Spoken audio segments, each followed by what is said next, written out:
This is our study abroad trip on the United Arab Emirates in February of 2024. Next slide.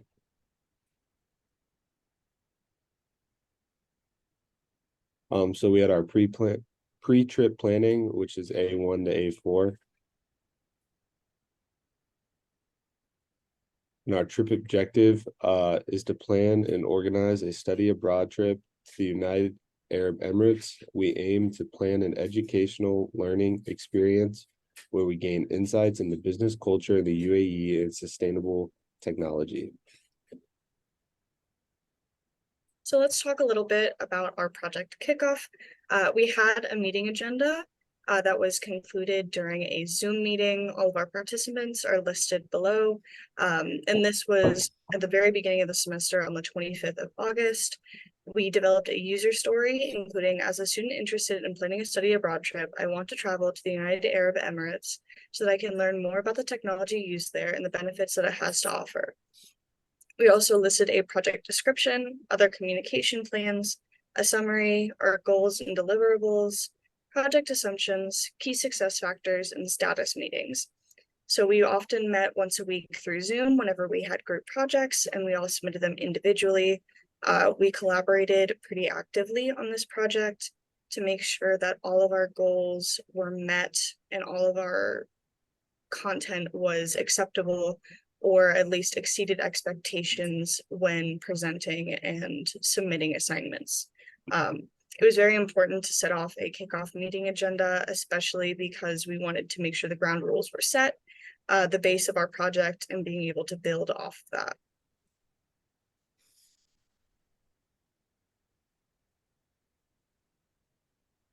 So having the pruning the product tree and the sailboat technique, starting with the pruning the product tree, this basically is a graph that helps our team learn how to shape our project. So we start with our current state, and then we discussed our objectives, and then we did all our sustainable development goals with research, and then we finally got the project done. And then the speedboat technique, it is a way for the team to reflect on the project. So the anchor is like what could hold us down with deciding between ideas and setting meeting times with all our different schedules. And then we had our Zoom meetings, outline, group chats, and communication.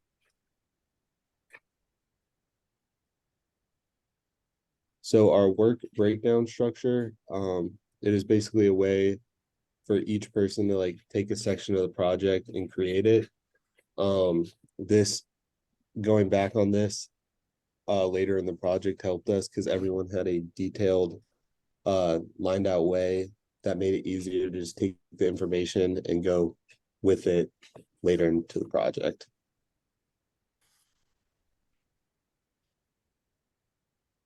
So for our trip itinerary, we went to Sarai, which is like 40 minutes away from Dubai. We stayed at a place called Crown Place Hotel, and we went to the Rabbasian Al Maki restaurant, Al Kasbah, Sarai Maritime Museum, and Saint Raspasa's restaurant. For day 2, we went to Sarai Aquarium, King Faisal Mosque, and we ate at Spicyland restaurant, which is a modern Indian restaurant, and finish up the day for Sarai City Center. And for day 3, we went to Central Souk. We actually went to look at the United Arab Emirates University. We went to Al Noor Mosque and finished up the day at Casa Samak. For our day 4, we went to Sarai Museum, Islamic Civilization, Pizarro, Sarai Natural History Museum, Desert Park, and Muhammad Abu Tam Al-Baralik. And day 5, we went to see the Wildlife Center and Al Kebab Afghani. And we went to see the Sarai Classic Car Museum and Souk Ala Arasai. And we ate at the Snobbar restaurant. For our day 6, we went to the American University of Sarai. We were at Cafe Al Fals and Sarai Heritage Museum, and we went to Blue Sock and London Diary. For our day 7, that's the day when we went to Dubai from Sarai. For example, we went to the Leaf of London restaurant, which is an Indian restaurant. Yeah, we like Indian food. We went to see the Emirates Tower, and we looked at Gold Star in Dubai. Day 8, pretty much the highlights of day 8 is that we were looking at Burj Khalifa, which is the tallest building in the world, or highest building in the world. And we went to the Palace Cafe. For day 9, we were staying actually at the Hyatt Regency in Dubai, which is a hotel there. And Al Masar Beach Park, we went to Neos, Palm Island, and yeah, 9, 7, so. And for day 10, we went to see the World Islands. And we were looking at also the Dubai Mall, which is one of the biggest malls in the world. For day 11, we went to see the Golden Fork restaurant, Yurmay Morska, and we were looking at the Dubai Fountain, which is a water park in Dubai, which is really cool. And we finished up the day at Arabic restaurant in Grand Hyatt Dubai. And the last day was pretty much our travel day when we went back from Dubai to Boone.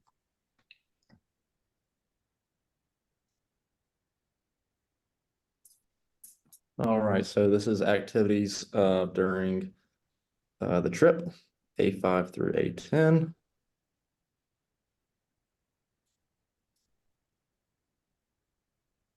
All right, so for the walking tours, as you can see here, there's a YouTube video posted, and basically these just give a street view of all the places that we went and we were planning to go to on the itinerary. And I think this is a very helpful way of actually being able to see Dubai and all of its all of the famous buildings and tourist attractions.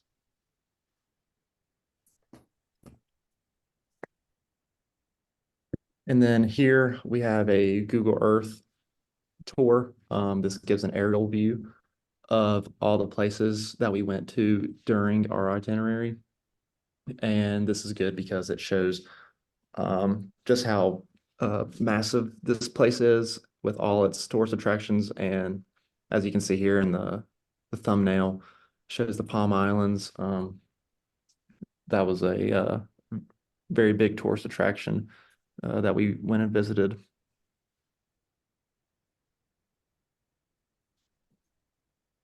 And from here, we actually get to do our auto transcription. Through this, we collaborated on a Zoom, and each member used a country comparison survey to discover our favorite country's cultural dimensions. We broke them down. Some people did, I believe, China, Sweden.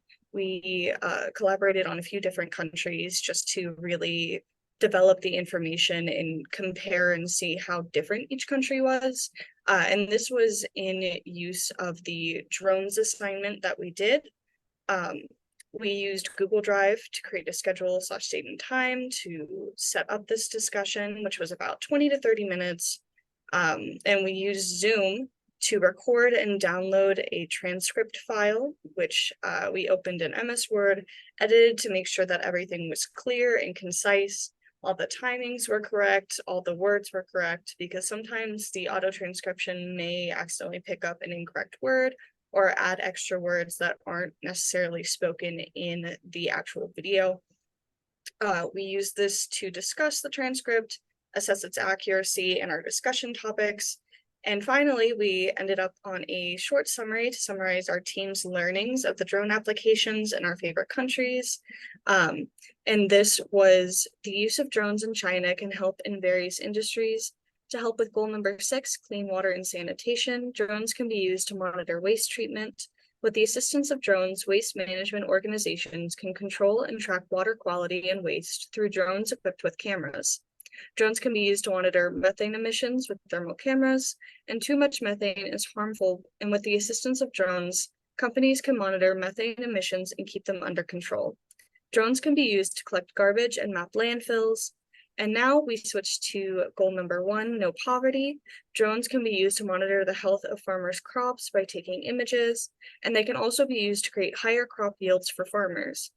Drones could improve outcomes for livestock farmers, in which farmers can use drones to supervise animals. A drone spraying a field with pesticides or fertilizers can cover about 3,000 acres in one day in comparison to just 10 acres by hand. In Italy, drones are used for environmental monitoring and conservation efforts. They're used to track wildlife populations, monitor air, water quality, access to health of ecosystems, things like forests and underwater, and they benefit by tracking agricultural progress, spraying crops, optimizing irrigation systems, and then also assessing the health of plants over time. The ability to gather real-time data on crop health and moisture levels is a revolutionizing farming process. So, with the auto transcription, this is actually really important, especially whenever you're having meetings across national lines.